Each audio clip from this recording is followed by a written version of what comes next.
I haven't been an educator for very long, but some of the most pronounced misinformation I've seen has definitely been leading up to the pandemic and the quarantines that have gone on, especially at the beginning of March 2020.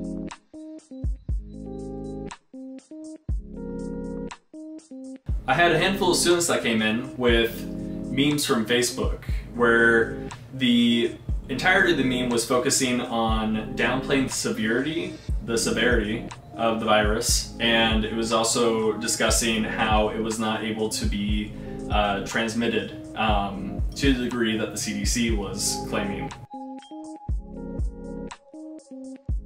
Well, yeah, especially for given how young the children were here in this scenario, I think it's important to develop critical thinking. I definitely think it's important to point out incorrect assumptions or assumptions that are only being made for, you know, assumption's sake. Yeah.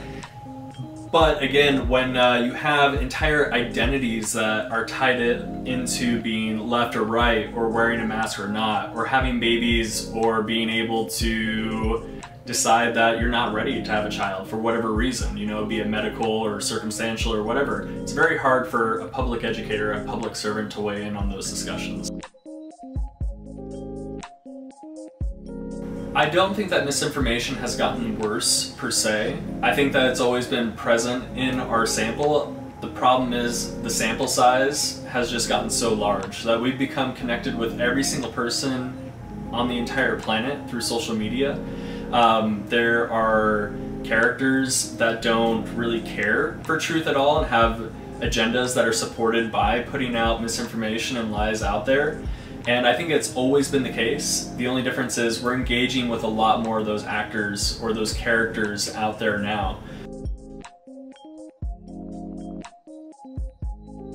As an educator, I think that there is a problem going forward with misinformation simply because those that do support truth are often attacked for it.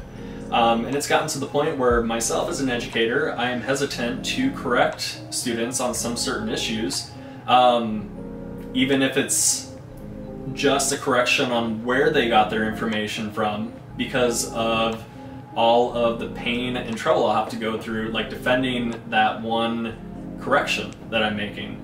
And so oftentimes the path of least resistance is just to leave people alone in their ideas and beliefs